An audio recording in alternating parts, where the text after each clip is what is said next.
Good news! Central Americano MBBS just 34 lakhs. Columbus Central University.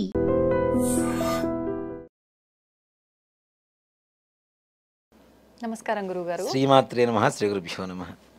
గురుగారు, ప్రతి ఒక్కరు కూడా చెప్తూ ఉంటారు ఇంట్లో నిత్యం దీపారాధన చేస్తూ ఉండాలి అని చెప్పి. అసలు ఎందుకు చెయ్యాలి అనే విషయానికి వస్తే జనరల్గా అనుకుంటాం, మనం ఏదైనా కోరిక ఉంది, లేకపోతే ఏదైనా ఇబ్బంది ఉంది, అది తీరాలంటే చెయ్యాలి, అది కావాలంటే కోరిక తీరాలంటే చెయ్యాలి, ఉన్న ఇబ్బంది పోవాలంటే చెయ్యాలి. ఇదే తెలుసు అందరికీ. అసలు ఎందుకు చేయాలి నిత్య దీపారాధన? మీరు అడిగిన ప్రశ్నలో మంచి సమాధానం ఉంది. కోరికలు తీరాలంటే దీపారాధన చేయాలంటున్నారు కదా. అసలు కోరుకోవాల్సిన అవసరం లేకుండా ఉండాలంటే దీపారాధన చేయాలంట. ఓ, అంటే అన్నీ కలగాలి. కోరుకునే అవకాశమే ఇవ్వడు భగవంతుడు. ఓకే, అలా చేస్తే దీపారాధన నిత్యం చేయాలి. ఇక్కడ నిత్యం హోమాలు ఏమైనా చేయగలుగుతామా? మనం లేదు. యాగాలు చేయగలుగుతామా? లేదు. కొన్ని బ్రాహ్మణ గృహాల్లో తప్పనిసరిగా ఇప్పటికీ నిత్యాగ్నిహోత్రం చేస్తున్న వాళ్ళు ఉన్నారు. నిత్యం ఎలా కుంపట మీద వండింది మాత్రమే తింటారు. కుక్కర్స్, గ్యాస్ స్టవ్లు వాడరు. వంకాయ కూర చేయాలి, చక్కగా నిప్పుల మీద కాల్చుకొని దాన్ని పచ్చడి చేసుకుంటారు. అలాగే కాఫీ పొడి ఉంది, కాఫీ పొడి షాపుల్లో కొనుక్కొచ్చి చెయ్యరు. పచ్చి గింజలు కొనుక్కొచ్చుకొని ఎండబెట్టుకొని వాటిని వేయించి పొడి చేసుకొని కాఫీ ఫిల్టర్ చేసుకొని తాగేటువంటి వాళ్ళు ఇప్పటికీ ఉన్నారు. అలాగే నిలుచొని మంచినీళ్ళు తాగడం కానీ, నిలుచొని భోజనం చేయడం కానీ, ఏదైనా తినడం తాగడం ఏమీ చేయకుండా ప్రపంచంలో ఎక్కడున్నా సిగ్గుపడకుండా కింద కూర్చొని తాగేటువంటి వాళ్ళు, సేవించేటువంటి వాళ్ళు ఇప్పటికీ ఉన్నారు. అందుకని మన భారతదేశం కనీసం ఈ మాత్రం ధర్మపరంగా నడుస్తుంది. కొంతవరకు కుంటిపాతంతో నడుస్తున్నా కొంతవరకు బెటర్గా ఉంది. ప్రపంచం మొత్తానికి కూడాను మన హిందూ ధర్మం అనేది ఒక గొప్పది, అంటే మార్గదర్శకం. ఇలా చేస్తే కష్టాలు ఉండవని చెప్పడానికి కోసమే. అలా ఉండేవాళ్ళు చాలా మంది ఉన్నారు. మరి నిత్యాగ్నిహోత్రం అందరూ చేయగలుగుతారా? అందరూ చేయడం కష్టం కదా. మరి అగ్ని ఎవరి చేతుల్లో ఉంటుంది? ఇంట్లో ఆడవాళ్ళ చేతిలో వంట చేస్తారు కదా. మరి మగవాడు కదా ఇంటికి యాగం చేయవలసింది. హోమమైనా, యజ్ఞమైనా, యాగమైనా ఇంటి యజమాని చేయాలి. అందుకని దీపారాధన ఎలా చేయాలి అంటే, దీపారాధన చేయడానికి కావలసినటువంటి అన్ని సౌకర్యాలు ఆడవాళ్ళు, ఇంటి ఆడవాళ్ళు సిద్ధం చేసి ఉంచితే మగవాళ్ళు దీపారాధన చేయాలి. నాకు నేను రెడీ చేసుకుంటాను, ఇంట్లో ఆడవాళ్ళు ఉన్నా నేను చేసుకుంటానంటే కాదు. ఆడవాళ్ళు ముందుగా ఈ మొత్తం సిద్ధం చేసి పెడితే మగవాళ్ళు వచ్చి దీపారాధన చేయాలి. మరి వాళ్ళకంటూ వాళ్ళే చేసుకొని చేస్తారు, లెక్కలోకి రాదా గురు? ఎవరు? ఆడవాళ్ళు. వాళ్ళే అన్ని సిద్ధం చేసుకొని పూజ. నిజంగా మాట చెప్పాలి అంటే అలా చేసుకోవడం అనేది, చేయడం అనేది ఇక్కడ భార్యాభర్త కలిసి చేస్తుంటారు యాగం అనేది. అవునా? భార్య ఆల్రెడీ దీంట్లో ఒక భాగం అయిపోయిందని చెప్పడం కోసమే సిద్ధం చేయమని చెబుతున్నాం. ఓకే. దీపారాధన ఎందుకు చేస్తాను నిత్యం? హోమం చేసేటువంటి అవకాశం లేదు కాబట్టి నిత్యాగ్నిహోత్రమే దీపారాధన. ఓకే. మగవాడు దీపారాధన వెలిగిస్తున్నాడు, దానికి కావలసిన సౌకర్యాలు మొత్తం ఆడవాళ్ళు చేస్తూ ఉంటే భార్యాభర్తలు కలిసి యాగం చేసినట్టా కాదా? అవును, అవును.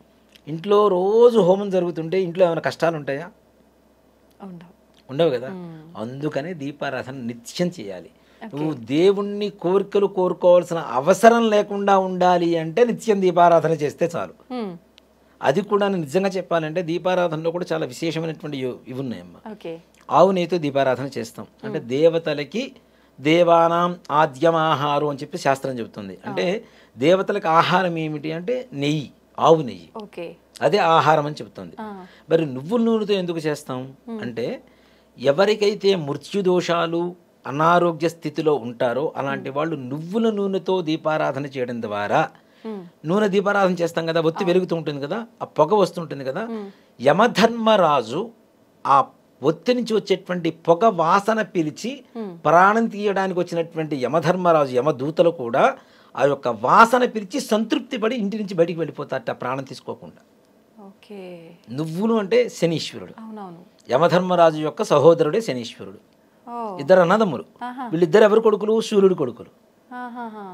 ఆరోగ్యాన్ని ఇచ్చేటువంటి వాడు సూర్యుడు, బాధల్ని ఇచ్చేటువంటి వాడు శనీశ్వరుడు, ప్రాణాన్ని తీసుకెళ్లేటువంటి వాడు యమధర్మరాజు. భలే ఉంది అందరికి పొంతన. ముగ్గురు వీళ్ళిద్దరు ఈయన కొడుకులే, సూర్యుడు కొడుకులే వీళ్ళిద్దరు కూడా.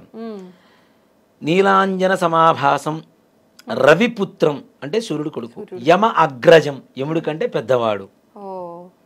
ఛాయ మార్తాండ, ఛాయాదేవికి సూర్యుడి యొక్క శక్తి, మార్తాండడు అని చెప్పి ఒక శక్తి ఉంటుంది.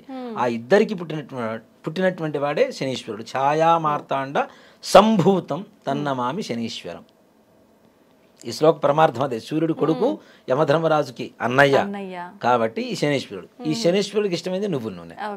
ఈ నువ్వుల నూనెతో పాటు పత్తి. మనం దానం ఇచ్చేటప్పుడు కూడా శనీశ్వరుడికి ఏం చేస్తామంటే అయఃకండ కార్పాస లవణ దానం అని చెప్పి దానం చేస్తారు. అయఃకండము అంటే ఇనుము, కార్పాసము అంటే పత్తి, లవణము అంటే ఉప్పు. ఈ 3 మృత్యు దోషాన్ని పోగొడతాయి అని చెప్పి శాస్త్రం. దానికోసమే దానం ఇస్తాం. ఇక్కడ నిజంగా ఇంట్లో ఎవరికైనా అనారోగ్య బాధలు, దారిద్ర్య బాధలు ఉంటే నిత్యం చేసేటువంటి ఇత్తడి కుందులు కాకుండా ఇనప ప్రమిదలు దొరుకుతాయి. ఇనప ప్రమిద తీసుకొచ్చి ఒక 41 రోజు పాటు ఇంట్లో కానీ మీ దగ్గరలో ఉండేటువంటి నవగ్రహాల దేవాలయంలో శనీశ్వరుల దగ్గర కానీ ఈ ఒత్తి వేసి నువ్వుల నూనె వేసి దీపారాధన చేస్తే శని బాధలు తొలగిపోతాయి, సమస్త అనారోగ్య సమస్యలు కూడా తొలగిపోయి ఆరోగ్యవంతులుగా మారుతారు. నిత్యం దీపారాధన చేయడం ద్వారా ఏమవుతుంది, మనకి కోరికలు కోరుకోవాల్సిన అవసరం ఉండదు, ఇంట్లో బాధలు ఉండవు, ఇంట్లో యజ్ఞం చేస్తున్నటువంటి ఫలితం కలుగుతుంది. అలాగే రోగ బాధలు ఏవైతే ఉంటాయో అవన్నీ కూడా వినాశనం కలిగి సద్గతి కలిగి మంచి ఆరోగ్యవంతులుగా తయారవడానికి దాని నుంచి వచ్చేటువంటి పొగ ఏదైతే కారణమవుతుందో అది కారణమవుతుంది. దీనివల్ల యమధర్మరాజు కూడా మృత్యు దోషాలు కూడా పోతాయి. అందుకని దీపారాధన చేయాలి. మనం కోరుకుంటాం 41 రోజు దీక్షగా దీపారాధన చేస్తాను, 42 రోజు మానేస్తాను, చీకటి పెడతాను అంటే బొట్టు లేని నుదురు, ముగ్గు లేని ఇల్లు, ధ్వజస్తంభం లేని గుడి, గురువు లేని చదువు, దీపారాధన లేని ఇల్లు, ఇవన్నీ శ్మశానంతో సమానం. మొత్తం శ్మశానంతోనే సమానం ఇవన్నీ. శ్మశానంలో ముగ్గు ఉండదు, దీపం ఉండదు, అవునా? ఇంకేముంటాయి? ఒక సామెత కూడా ఉంది, వద్దులే, శ్మశానం ముందు ముగ్గు రాజకీయ నాయకులకు సిగ్గు ఉండదు అని. అదొక నానుడి అనమాట. కాబట్టి ఇవన్నీ లేనివి శ్మశానంతోనే సమానమని చెప్తారు. అందుకని నిత్యం దీపారాధన చేయాలి. అది కూడా దీపారాధన ఎలా చేయాలి, పొద్దున్నే చేయాలి. అంతకుముందు మనం చెప్పుకున్నాం స్నానం ఎలా చేయాలి, ఏ సమయాల్లో చేయాలని. పొద్దున్నే చీకటి అంటేనే మనకి చెడు నాన్న. ఇప్పుడు నలుపుని దేనికి వాడతారు ఎక్కువగా? ఎక్కడైనా చనిపోయినప్పుడు ఒక బ్యాడ్జీ తగిలించుకుంటారు, లేదా నల్లటి వస్త్రాలు వేసుకుంటారు. పూర్వకాలంలో నల్ల బొట్టు పెట్టుకున్నారు అంటే వాళ్ళ ఇంట్లో ఏదో అశుభం జరిగిందనే అర్థం, లేకపోతే నల్ల బొట్టు పెట్టరు. నిత్యం కుంకుమ, ఎర్రటి కుంకుమ లేదంటే ఎర్రటి బొట్టు పెట్టుకుంటారు. కానీ నల్ల బొట్టు పెట్టారు, నల్లటి వస్త్రాలు వేశారు అంటే వాళ్ళ ఇంట్లో ఏదో సూతకమో ఎవరో చనిపోయారనో ఏదో అశుభమనో దీనికే పరమార్థం చెడుకి. అలాంటిది తెల్లవారుజాము 4 ఎలా ఉంటుంది? చీకటిగా ఉంటుంది. అంటే రాక్షస శక్తులు ప్రబలేటువంటి సమయం. అందుకని ఆ సమయంలో దీపారాధన చేస్తే దీపం నుంచి వచ్చేటువంటి వెలుతురు ద్వారా ఉండేటువంటి దుష్ట సంహారం జరిగిపోతుంది. క్రిమి కీటకాదుల రూపంలో కూడా మనల్ని దరి చేరడానికి అవకాశాలు ఉంటాయి కాబట్టి అవి కూడా దీపకాంతికి దూరం అయిపోతాయి. అలాగే సంధ్యా సమయంలో చేస్తాం, సాయంకాల సంధ్యాదీపం అంటాం. సంధ్యా సమయం కూడా అదే సమయం కదా, అంతా చీకటి వస్తూ ఉంటుంది. ఆ చీకటి మనల్ని కబళించబోతుంది అన్న సమయంలో దీపం పెడితే చీకటి పోయింది కదా, అంటే చెడు పోయింది, మంచి వచ్చింది, వెలుతురు వచ్చింది. ఈ ఇంట్లోకి వెలుతురు వస్తుంది, నీ జీవితంలోకి వెలుతురు వస్తుంది, జ్ఞాన జ్యోతి వెలుగుతుంది. కాబట్టి ఇంట్లో నిత్యం దీపారాధన చేయవలసిందే. దాన్ని మానుకోవడం అనేది కరెక్ట్ కాదు. దీంట్లో ఇంకొక చిన్నది, వీడియో కొంచెం లెంత్ అయినా పర్లేదు, నేను చెప్తున్నాను.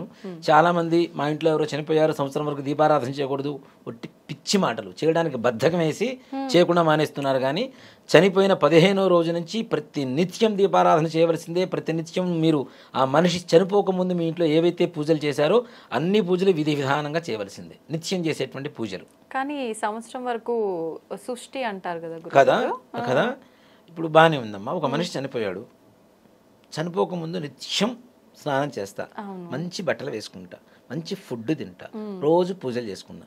మనిషి చనిపోయిన తర్వాత ఫుడ్ తింటా, స్నానం చేస్తా, మంచి బట్టలు వేసుకుంటా, దీపారాధన మాత్రం చేయను. నీకు మాత్రం అన్నీ కావాలి, దేవుడు మాత్రం మూలబడి ఉండాలంటే ఎలా? ఇంట్లో దేవుడికి పూజ చేస్తేనే మనకి ఏ రకమైనటువంటి బాధలు రావు అని నమ్ముతున్నాం మనము. దేవుణ్ణి మూలపడేస్తే సంవత్సరం పాటు ఇంకెన్ని బాధలు అనుభవించాలి? నిజమే.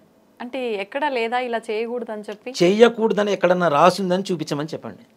అంటే లేకుండా ఎందుకు ఇంత ఆచరణలో ఉండిపోయి? అది మనుషులకి ఇంజెక్ట్ చేసేటువంటి వ్యక్తుల ప్రభావం కొంత ఉంది. కొంత చెబితే దానికి ఇందాక మనం అనుకున్నాం కదా మసాలా జోడించుకుంటామని, ఈ మసాలా అధిక మోతాదులో జోడించుకొని మన మైండ్లోకి ఇంజెక్ట్ చేసుకున్నాం. గుళ్ళోకి వెళ్ళకూడదు, సఠారి తీసుకోకూడదు, హారతి తీసుకోకూడదు, గోత్రనామాలు చెప్పకూడదు. అవునా? పెళ్ళి ఎవరైనా చనిపోయిన తర్వాత సంవత్సరం లోపల అమ్మాయి పెళ్లి చేయమని చెప్తారు. మరి అప్పుడు గోత్రనామాలు చెప్పరా? విఘ్నేశ్వరు పూజ చేయరా? కొబ్బరికాయ కొట్టరా? దీపారాధన చేయరా? కన్యాదానం చేయరా? తలంబ్రాలు పోసుకోరా? వాళ్ళ ఇంట్లో వ్రతం చేసుకోరా? ఇది ఈ పుట్టింటి అమ్మాయి కదా అత్తగారింటికి వెళ్ళి వ్రతం చేసుకుంటుంది. మరి అక్కడికి వెళ్ళి వ్రతం చేసుకోవటం లేదా? వాళ్ళ ఇంట్లో శ్రావణ మంగళ గౌరీ వ్రతాలు ఉంటే చేసుకోరా? శ్రావణ శుక్రవార వ్రతాలు ఉంటే చేసుకోరా? మరి అవన్నీ ఎందుకు పనికొస్తాయి? ఎట్లా పనికొస్తాయి? నిజంగా నాకు ఈ డౌట్ ఎప్పుడు ఉండేది గురువుగారు. మరి అవన్నీ పనికొస్తాయా లేవా? మరి అవన్నీ పనికొస్తున్నప్పుడు కన్యాదానమే చేయండి అని చెప్పినప్పుడు ఇదంతా తీసి పక్కన పెడతాం. ఒక మనిషి చచ్చిపోయిన తర్వాత వెంటనే చేసే పని ఏంటి? నెత్తిన దీపం పెడతాం. నిజమే. శవం ఒక్కరు ఉన్నప్పుడే నెత్తిన దీపం పెట్టినప్పుడు శవం పోయిన తర్వాత 15 రోజులు మైలైపోయిన తర్వాత ఇంట్లో దీపం పెట్టుకోవడానికి ఏమైందమ్మా? ఇప్పుడు నెత్తిన దీపం పెట్టడం ఎందుకు గురువుగారు? అది ఒక పెద్ద సబ్జెక్టు, అది తర్వాత చేద్దాం మనం తప్పనిసరిగా. ఇంట్లో నిజంగా ఒక కర్మ చేస్తాం కదా, కర్మకి వెళ్ళి వచ్చిన తర్వాత ఈ కర్త కర్మ చేయడానికి శ్మశానానికి వెళ్తాడు. వెళ్ళొచ్చే లోపల దీపం ఇంట్లో రెడీగా పెట్టారు, ఆ దీపాలను చూసి నమస్కారం చేసుకొని లోపలికి వెళ్ళి భోజనం చేయాలని చెప్తారు. మరి అప్పుడు దీపారాధన మనకు వస్తుందిగా. కర్మ చేస్తున్న సమయంలో ఇంట్లో దీపారాధన చేస్తున్నప్పుడు కర్మ అయిపోయిన తర్వాత దీపారాధన చేయడానికి ఏమాయి రోగం? తప్పేం కాదు కదా అది. మరి తప్పనిసరిగా మనం ఒక మనిషి పోకముందు ఏవైతే మన జీవన విధానం ఉందో అదే విధానాన్ని తప్పనిసరిగా ఆ మనిషి చనిపోయిన తర్వాత 15 రోజులు కర్మ అయిపోయిన తర్వాత మైలైపోయిన తర్వాత తప్పనిసరిగా యథావిధిగా నిర్వర్తించుకుంటూ వెళ్ళిపోవచ్చు. కాబట్టి నిత్య దీపారాధన అనేది ఇప్పుడు మా ఇళ్లలో దేవతార్చన అని శివలింగాలు ఇవన్నీ ఉంటాయి. ఈ 15 రోజులు ఎవరన్నా చనిపోయి ఉంటే మాకు మా బంధువులు ఎవరో చనిపోయారు, మాకు మైలు వచ్చింది, ఈ 15 రోజులు వేరే వాళ్ళ ఇంటికి పంపిస్తాం, వాళ్ళ ఇంట్లో అభిషేకం చేయమని. 15 రోజులు అయిపోగానే మళ్ళీ తెచ్చుకొని మేము అభిషేకం చేసుకుంటాం. సాక్షాత్ మా ఇంట్లోనే మా అమ్మగారు చనిపోయారు, మా ఇంట్లో దేవతార్చన ఉంది, ఆ 15 రోజులు వేరే వాళ్ళ ఇంటికి పంపిస్తాం. 15 రోజులు అయిపోయిన తర్వాత నా శివుడిని నేను తెచ్చుకుంటా, లేకపోతే నాకు బాధ. అంటే ఆపకూడదు, ఏది ఆపకూడదు. మనం మాత్రం నిత్యం మంచిగా ఉంటాం. పుట్టినరోజు చేసుకోకూడదురా అని చెబుతారు, కానీ ఆ రోజు కొత్త బట్టలు వేసుకోకుండా వాడు వాడు బయట. ఇవాళ మా ఇంట్లో మా అమ్మగారు చనిపోయారండి, మా పిల్లవాడు పుట్టినరోజు చేసుకోకూడదు అందుకని బయట చేసుకుంటున్నాడు. మరి బయట చేసుకుంటే ఒకటి, ఇంట్లో చేసుకుంటే ఒకట, అంతే కదా, తప్పు కదా అది. మరి కాబట్టి అలాంటివి ఏమీ లేవు, చక్కగా చేసుకోవచ్చు. విశేషమైనటువంటి పూజలు వ్రతాలు ఏవీ చేయకూడదు. అంతేగాని ఇప్పుడు నువ్వు చనిపోయిన తర్వాత కాశీకి తీసుకెళ్ళి అస్థికలు పోస్తున్నావు, సాక్షాత్ పరమేశ్వరుని దర్శనం చేసుకొని వస్తున్నావు. అసలు శవాన్ని తీసుకెళ్తుంది శ్మశానాన్ని తీసుకెళ్తున్నావు, శ్మశానంలో ఉండేది శివుడు. శ్మశానం నుంచి డైరెక్ట్ ఇంటికి రాకుండా శివాలయానికి ముందు స్నానం చేసి శివాలయానికి వెళ్ళి దర్శనం చేసుకుని ఇంటికి వస్తున్నావు, అది శివాలయం అవుతుంది. ఇవన్నీ కూడా వద్దు. కర్మ చేసినటువంటి కర్త 13వ రోజు దేవాలయానికి వెళ్ళి నిద్ర చేస్తాడా లేదా? మరి అలాంటప్పుడు దేవుడికి గుడికి ఎందుకు వెళ్ళకూడదు? మరి ఎవరో ఏదో చెప్పారు, మనం నమ్మేసుకున్నాం, ఏదో ముక్కు మూసుకొని కళ్ళు మూసుకొని చేసుకుంటూ వెళ్ళిపోతున్నాం అంటే ధర్మం కాదు కదా అది. ధర్మాన్ని ధర్మంగా పాటిస్తేనే ధర్మంలాగా ఉంటుంది, ఆ ధర్మం మనల్ని కాపాడుతుంది. అది కానీ ఇది మార్చలేమేమో గురువుగారు. మారుస్తాను మన గ్యారంటీ. నేనైతే దానికి గట్టి సంకల్పం కంకణం కట్టుకొని తిరుగుతున్నా నేను, గట్టిగా మార్చాలి అంటే నిజం తెలియాలి జనాల్లోకి. ఇది మార్చాలి అంటే మనం ఏదో అభూత కల్పన చేయడం లేదు, అబద్ధం చెప్పడం లేదు, ఉన్నది సత్యం ఇది. నా దగ్గరికి ఎవరు వచ్చినా నేను గట్టిగా వాళ్ళతో పోట్లాడి మరీ చెప్తా, నువ్వు చేయి దీపారాధన, చేయకపోతే నీకు పాపం వస్తుంది, గ్యారంటీ నిజంగానే పాపం వస్తుంది. రోజు పిల్లవాడికి అన్నం పెడుతూ మన ఇంట్లో పిల్లవాడు ఎవరు చనిపోయారని చెప్పి 15 రోజులు అయిపోయిన తర్వాత అన్నం పెట్టకుండా మానేస్తామా? మరి ఇంట్లో దేవుడు కూడా మనవాడే కదా. ఇప్పుడు దేవుణ్ణి రా పోరా రారా అని చెప్పి పిలిచిన భక్తులు ఉన్నారు, అవునా? భక్త రామదాసు తీసుకుందాం, నీ అబ్బ సొమ్ము అనుకున్నావా, నీ అత్త సొమ్ము అనుకున్నావా, నీ మామ సొమ్ము అనుకున్నావా అని చెప్పి డైరెక్ట్ పిలుస్తూనే ఉన్నాడు ఆయన, అవునా? అంటే మనం ఓన్ చేసుకున్నాం కదా, మన సొంత ఇంట్లో మనిషిలాగానే మన ఓన్ పర్సన్, అవునా? మన కుటుంబంలో ఒక సభ్యులాగానే మనం ఓన్ చేసుకున్నాం. మరి ఓన్ చేసుకున్న ఒక సభ్యుడికి ఎవరో చనిపోయారని చెప్పి భోజనం పెట్టుకుంటే ఎట్లా ఉంటాం మరి ఇంట్లో? తప్పు కదా. గురుగారు, నిత్య దీపారాధన చేయాలి అని అంటే ఆడవాళ్ళలో ముఖ్యంగా వచ్చే సందేహం, డైలీ తలస్నానం చేసే పూజ చేయాలా? అక్కర్లేదమ్మా, ఆడవాళ్ళకి ఆ నియమం లేదు. నిజంగా ఒక మాట చెప్పాలంటే నిత్యం తలస్నానం చేసి దీపారాధన చేయాలి అంటే ముందు ఆరోగ్య సూత్రాలు పాటించాలి కదా. అది తుడుచుకోకుండా తడితడిగా ఉండి, ఇప్పుడు చాలా మంది మడి అని చెప్పి తడి బట్టలు కట్టుకొని తిరుగుతుంటారు. మడి అనేది ముఖ్యంగా మనసుకు సంబంధించింది. ఒక శ్లోకం ఉంది కదా, చిత్తశుద్ధి లేని శివ పూజలేల, ఆత్మశుద్ధి లేని ఆచారమదయేల, భాండశుద్ధి లేని పాకమదయేల, విశ్వదాభిరామ వినురవేమ.